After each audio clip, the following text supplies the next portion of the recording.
Hi, Kitty Pies. This is Lanickia, and I'm coming to you with a video. It is the Equalizer Season 2, Episode 10. I actually really love this show.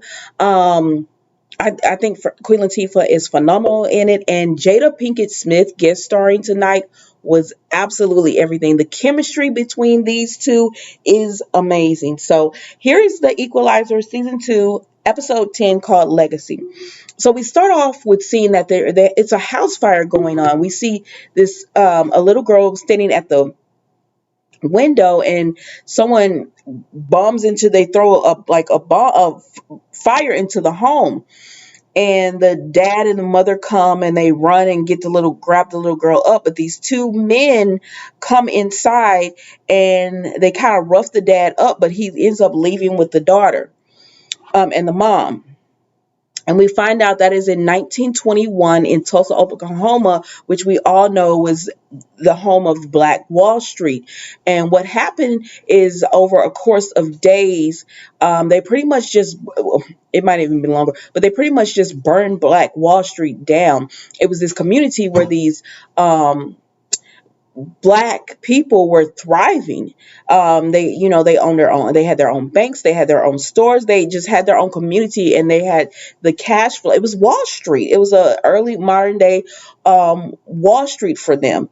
And of course, some people didn't want that and didn't like that, so they came and they burned things down and they stole from this community of people. And so then we go to Aunt Vi, Robin, and Dee, and they're having a contest about who has the best pancakes.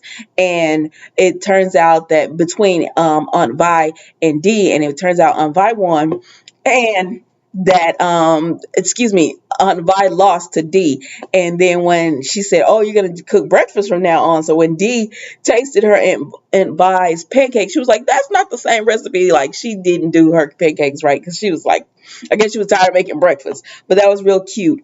So then we see that Dee's friend Vera is supposed to come over, right?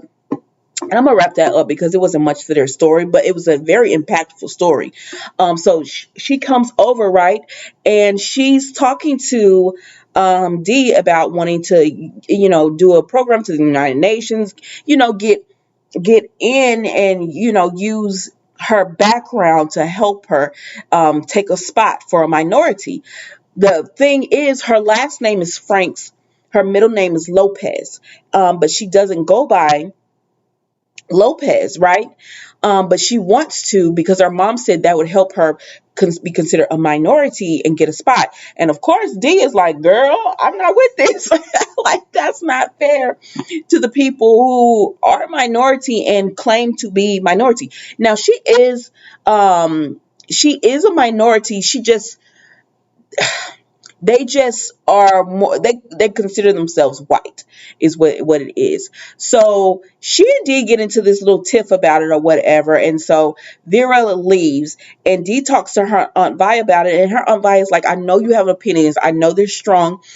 And she loves that about Dee. And Dee is so cute to me. I like her little braids and everything. Like, she looks like a little girl, a young lady would look at that age. I remember having braids and everything at that age. So I love the way they dress her and everything. And I like that she's not like this rebellious. Like, she does have her little moments, but it's not over the top. You know how sometimes shows will make you not like a teenager on the show because they're just, but I like her.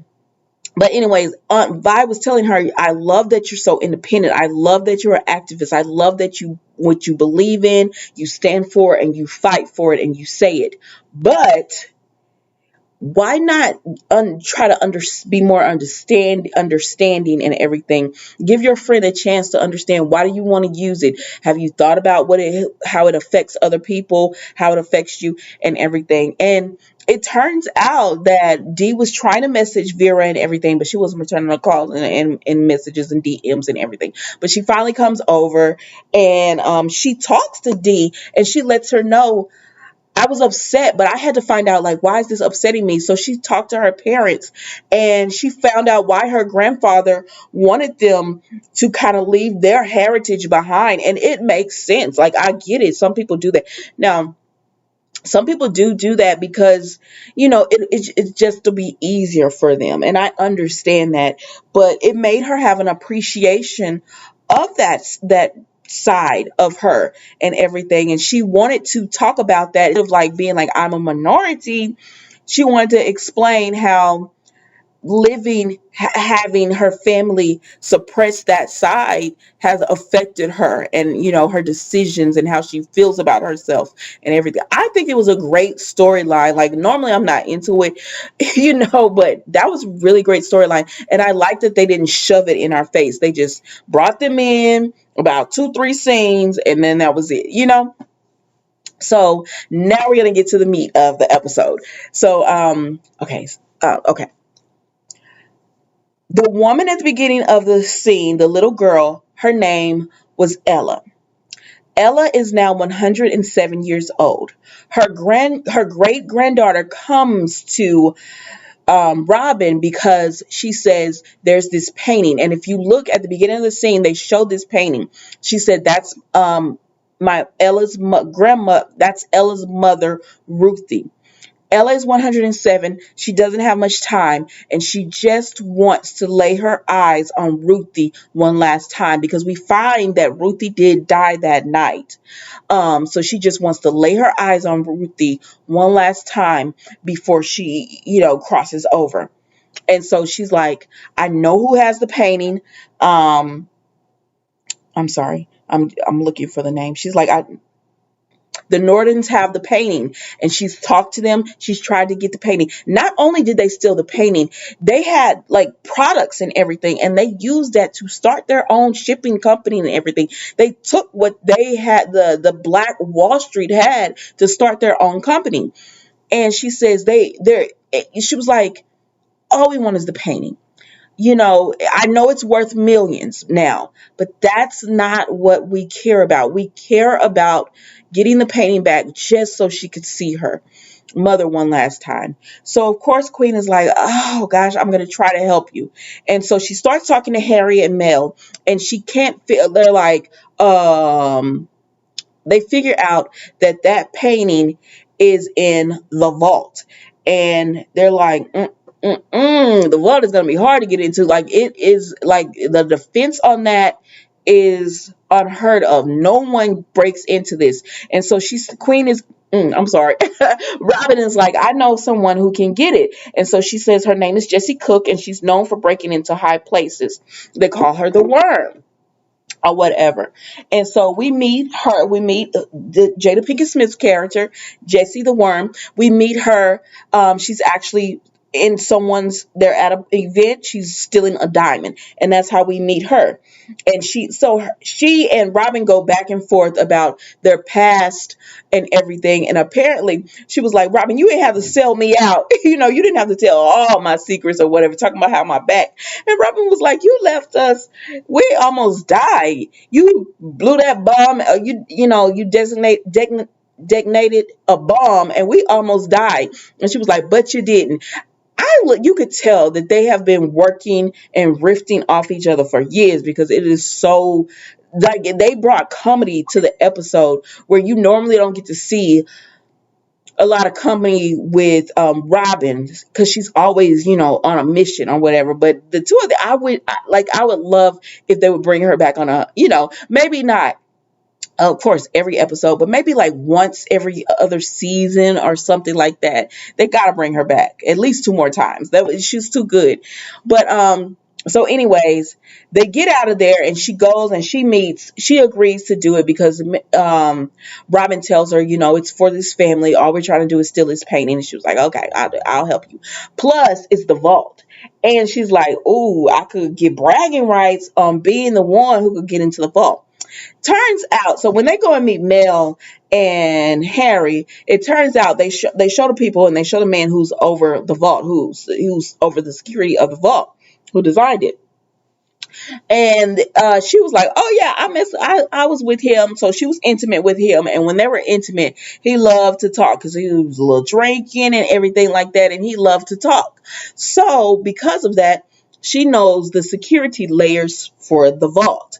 And so what ends up happening is they agree that, okay, well, if you know those layers, we could try to get in. So, okay. So they're getting in, right? But she was like, the vault is voice activated. And if you miss that pitch, it's locked down. You're not going to get your package in. So then they decide, okay, so how we're going to do it. So Mel dresses up as this art person with a lot of money who's interested in art, who has a lot of money, and she goes because it's this man there, and it's his voice that they need to be able to get in. He has to say yes, they are approved to go in, like, I'm waiting on this package.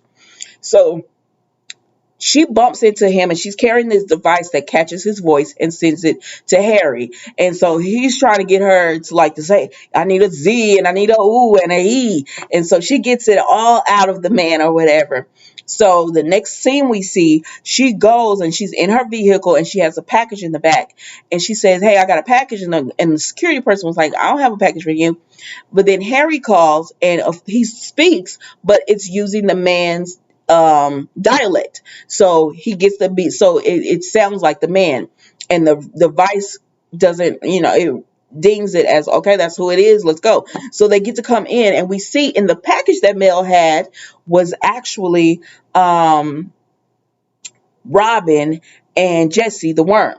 So we see that they are not in the correct place at all. Like, where they were supposed to be, where they is not where they ended up being. So now, because of the concrete and everything, because the vault is the vault, and it's supposed to be that way, they can't use Harry to help them, so they have to wing it.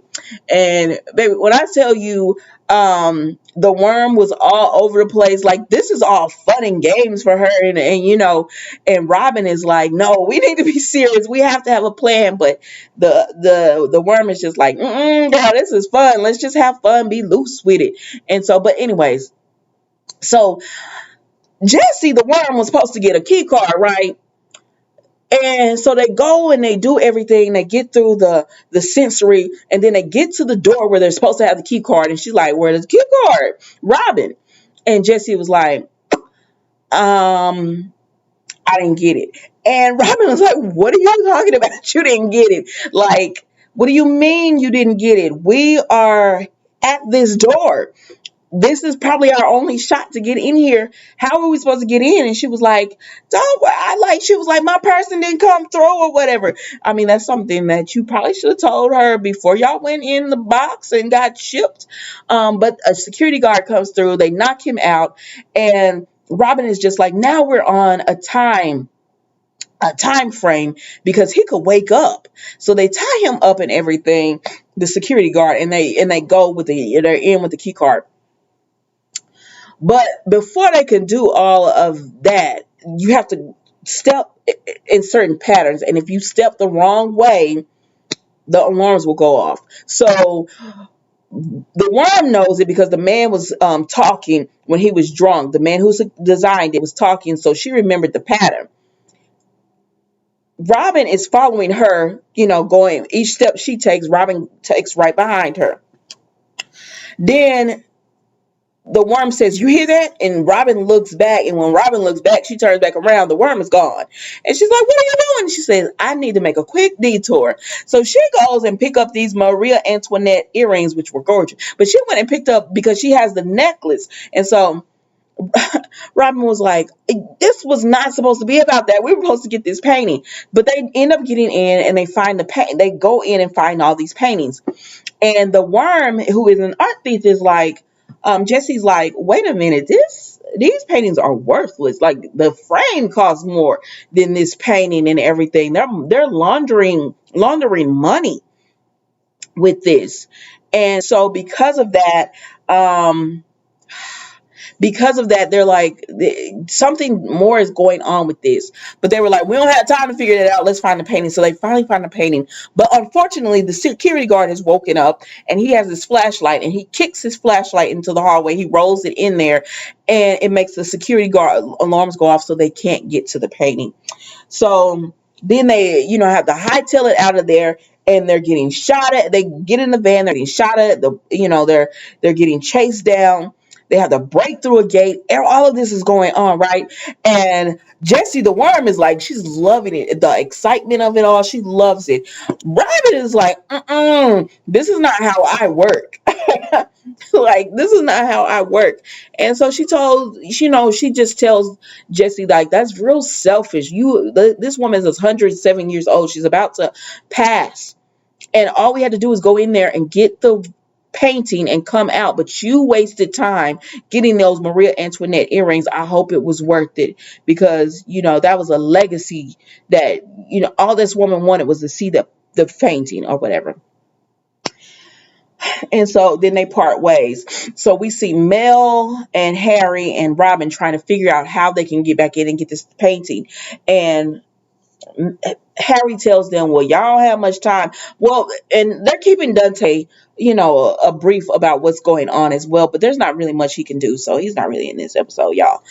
And so Harry says, y'all don't have much time because he's already moving his stuff out. So Mel and Robin go, and they're trying to, like, go get the painting.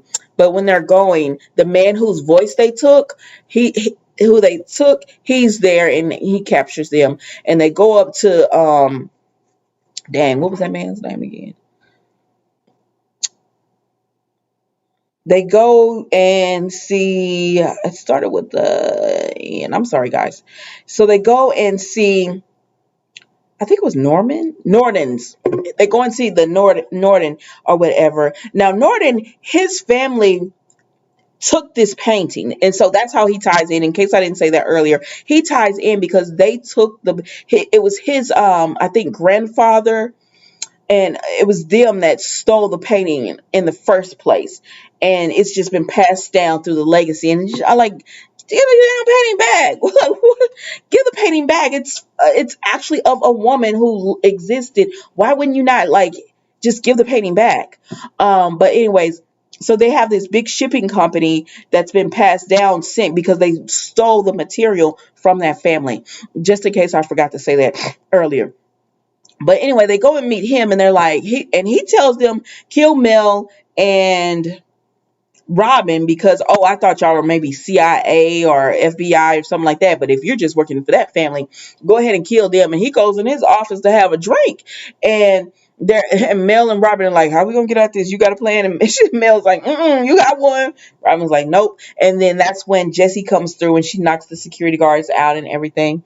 And they go, and so he hears this going on, and he opens the door, and it's all three of them, Mel, Jessie, and Robin, with guns on him. So they tie him down to his chair, and they start burning his home, because that's exactly what happened to that family, Ella's family. So they start burning his home, and they tell him,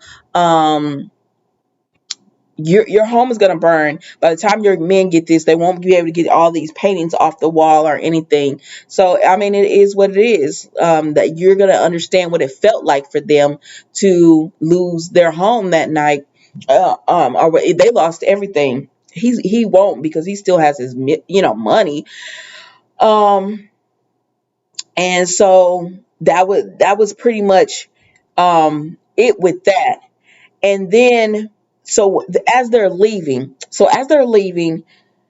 because his home is burning, and they've tied him up, and they were like, it's gonna take you about 5 minutes to get out the knots. You're not gonna die in this house. We're not gonna let you die in here. It's gonna take you a while to get out this house. So then they leave, right? But they're in their vehicle, and they're talking. And what they find, and they're like, oh my gosh, he got away with it and everything. But he actually didn't, because what he was doing was selling that, worthless art to these companies. But he was taking their toxic waste. He was taking the toxic waste and shipping it off to poor countries, because these companies had got in trouble because they had been shipping their toxic waste into poor neighborhoods, and they had won, the neighborhoods that won settlements in the United States. So they would buy a painting that was worthless, but they would buy it from him he would for millions, and he would take their toxic waste and ship it off to another country, and that's how they did the whole setup and everything. But and so they were like, he's going to get away with all his millions. But Jesse actually, the truck that had all his belongings, all those paintings and everything, she actually, I guess, contacted Dante and told him connect the dots. And so he ended up being, the family ended up being arrested for and going to prison for, shipping and all these different charges and everything, and for laundering money and shipping off toxic waste to these different countries, and just killing up a bunch of different countries with that toxic waste. And so in the end, Jessie, did the right thing. She still got a painting out of it and earrings and everything, but she did the right thing, and they were able to get the painting back to Ella, who was able to see Ruthie one last time. And on the back of the painting, I think it said "Love to Ruthie, love you always, Ella." So she was able to see the painting, and so that's how it ended. It was a really sweet episode. I really enjoyed it. I love the Equalizer, and I can't wait for next week. Thanks, guys.